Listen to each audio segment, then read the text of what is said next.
Hello, Lindsay. Hi. And hello. Hello, What's your name? Cindy. Cindy. Cindy and Lindsay, Yes. right? Yeah. Thank you so much. It was nice to meet you guys both. Can you please tell us a little bit about what is this magazine Groundcover about? Maybe you can start. Yeah. It's a street newspaper, Mhm. which exists to do three things.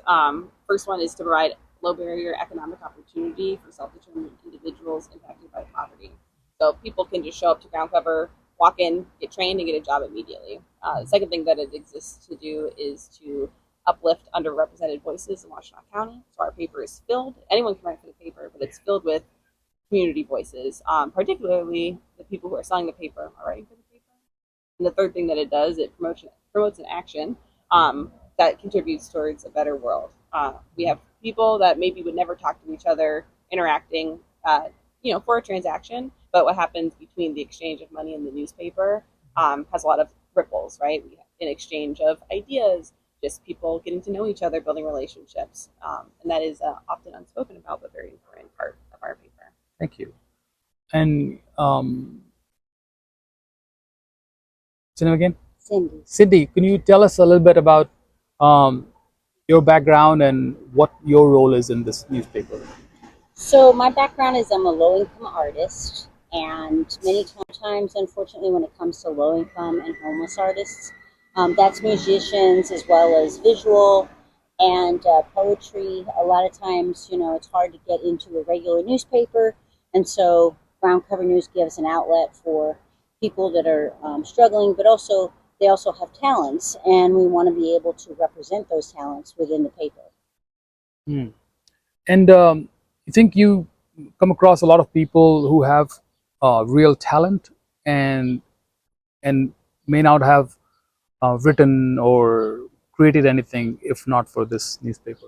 I think it's a mix. I think It's a mix. there are some people who are literally drawn to the paper because they know it's a platform to Yeah. publish their work, to promote their whatever they do, Mhm. and others, start because they need the money, they need the job, they need the stability or the community, and when they start doing that, they recognize, I've been talking to my customers about these same topics. I want to put it out there so more people can hear what I have to say, or people are telling me about this stuff. If I write about it, I'll probably sell more papers because people will want to read my writing about it. So it definitely, we have people from both directions, and certainly I think when you come to ground cover, you start getting involved in everything, and we certainly like to nurture that in whatever way we can. Do you think Ann Arbor also is the kind of place where a lot of artists, a lot of writers come to find work, or they think this inspires them to create more, and that's why this newspaper is able to do better than any other city? Totally, you want to comment on that? I think the most important thing is the fact that it even exists. We have a platform that gives people an idea about how they want to present themselves. I get oftentimes people, just random individuals, saying, "Hey, can I write an article?" And so I'll be like, "Yeah, you can write an article." And so that again, even your everyday layperson can write an article. So we're not just only for ourselves; we're for the general public as well. Yeah, especially nowadays, and I think people in Ann Arbor appreciate this and recognize this. But we have, we don't have any of our own news anymore. We have the Michigan Daily, which is the University of Michigan student publication, which is a very like prestigious and it has a lot of integrity. People see that as our local newspaper, which is great and it's very important. But it also is students writing, and it kind of has this spin towards what's happening at U of M. Things that are happening that are impacting the homeless community, that are like kind of class struggles, things that are against, things that are going on that maybe your big news outlets don't care about. We care about and seek that out and we're reporting on it. So So to this not only have reporting on that, but also this kind of place where if people are experiencing something in the area, they can just write about it, comment on it, see if other people are thinking about it. That used to be what every newspaper was, and we don't have that anymore in Ann Arbor. So we do kind of fill that gap of conversation. So do you think this newspaper, shifts the camera from the center to the periphery? Mm-hmm. Oh, And completely. yeah, Yeah. and it's very interesting. You also said like it brings a spin to the newspaper, to the news that Michigan Daily and other bigger newspapers care about, and shows us some things that other people might not know about. Right? Exactly. Okay. I So think I yeah. think also one thing that we have is within our community, people generally help each other. And so, as an example, especially with Ann Arbor, the homeless community is like a family. So we take care of each other. And when something happens, we want everybody to know about it, such as a police raid on a camp. Everybody kind of galvanizes and wants everyone to know what happened and why, something like that is very detrimental. The biggest problem is when that happens, individuals have very important paperwork within their tents, or they have, I know someone had a relative that passed away, and that was, a family member, and they were keeping an urn on them, but that urn ended up getting destroyed. So it is sad when something detrimental like that happens, and it's, absolutely, uncalled for, but those kind of things happen, unfortunately, all the time. And so, the community comes together, we write articles, let people know what's going on, and then the greater community understands that, yes, these are detrimental events that go on, but, we want to be able to be heard, and that's one of the only ways people get to understand what's going on. This is brilliant. Um, do you think what if this newspaper didn't exist? What would people miss out on learning about the raids on camps and tents? What what kind of notions or preconceived ideas they might have that obviously why not? Why wouldn't be they raided? Right. I think honestly, it is a lot of that, right? There are just stories that are not being told. That's happening every day, and they're not being given the kind of due diligence of proper journalism. I was just talking to someone about this, but like a year ago, we did a report on a bike accident. Someone who was homeless got hit by a car. Anyone can get hit by a car, but this person it wasn't prosecuted in a way because they knew he was homeless and there wasn't anything that was going to go on about it. But Groundcover, we did, and to kind of show people that you deserve things to be investigated, you deserve the truth to come out. So that's one thing. I think the other thing is, and this happens a lot through the creative work and the art.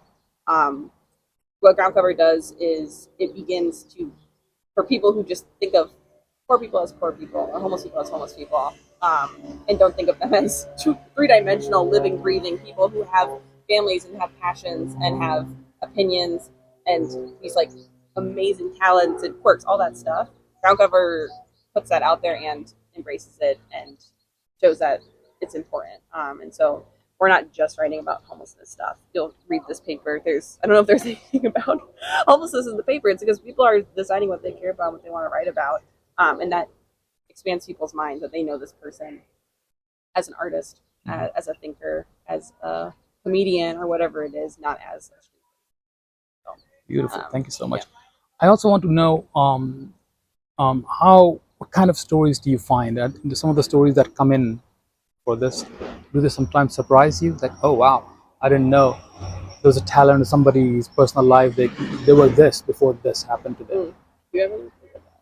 I think one of the most, I would say, powerful writers is Ken, who kind of says things that most people don't want to hear, but is actually true.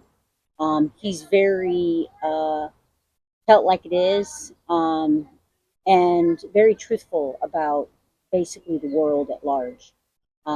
He is, I guess you could say, a political type individual, but he also, writes his articles based on kind of a homeless slant, as well as kind of like the greater good for all humanity. I want to ask you.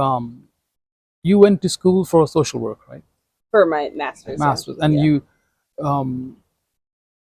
Why do you work here? In other words, what inspires you to work for this paper? I was a volunteer, so I started off buying the paper when I moved here. Did that for a year, realized I like this a lot. I want to get involved, so I started volunteering.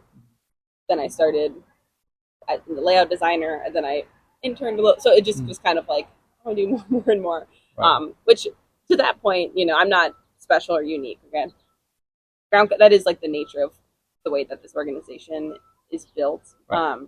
And to the kind of point of embracing people's talents, Right. it really will. It is always. You can see the people in the paper. It's not going to be always Groundcover is the same. You look at it from this issue to this issue, which is only 2 weeks away. It's very different because different people have their hand in it, and you kind of walk through the door and we say, "What do you want to do? What do you want to contribute?" cute. And that I I love that, and that was exciting to me. It's really creative work. It's very invigorating, and yeah, it is. We believe in what we do, so I think every day people kind of show up and do the best they can because they believe in what the paper is doing. What about you, Cindy? What brought you here to work for this paper? Well, for me, this paper has been a godsend because I'm a low income artist. Mhm. I like to bring in, I like to showcase other artists that are struggling, people that otherwise wouldn't be represented. Um, I feel that that gives that person a sense of pride and a sense of self respect. And it also, I do what is known as a shout out. So, a shout out is when you say to the public, you know, hey, if you have any extra funds or you'd like to buy a pencil case, or would you like, if you'd like to get some extra paints or help an individual who, depending on what they're interested in, and oftentimes the public will definitely uh, present different items that are listed on the shout out. And then also one of the other things, one of our artists that we just showcased recently, the shout out is specifically for, he is a what is called an artist that if someone is interested in his artwork, he will actually do artwork for them. So that's one of the things that he does, and I put that shout out in there too. And then on top of that, to make it even bigger, we are actually in this paper right here. We are actually featuring a visual arts contest. So an individual came along and felt so strong about our work that they donated. That they donated. Here it is. That here's the artwork that they donated. An amount of money for us to do this visual arts contest for low income and homeless artists. So this is individuals that are getting to showcase their work, and it's a visual arts contest. Yeah, and this is it's like a running, almost like a column, but the work in the categories are being. This was our photo submissions. We have painting in the next paper. We'll have drawing in the next paper, and then mixed media in the next one. But all of this work is actually on display at the Ann Arbor Library, so if you want to go check it out, you can't miss it. It's on the first floor lobby. So Thank you so much for your time. I'm really humbled by what you guys are doing, and I'm a writer myself, and it's a great thing to give shout outs to people who have talents and who want to do good work. I'll add one more thing. So Sure. wherever you are watching this video, we are a part of an international network of street papers. So if you don't live in Washtenaw County, you can't buy a Groundcover. You can get a subscription online, and I can email it to you. But what would be better is that you find a street paper in your community and see if this already exists where you are. Because oftentimes, it's been around, it's been existing, and people don't even know. They're in their phone, or you just think, oh, that's kind of weird, and you walk past it. So find your paper. You can look it up at the International Network of Street Papers. Thank you so much. Thank you.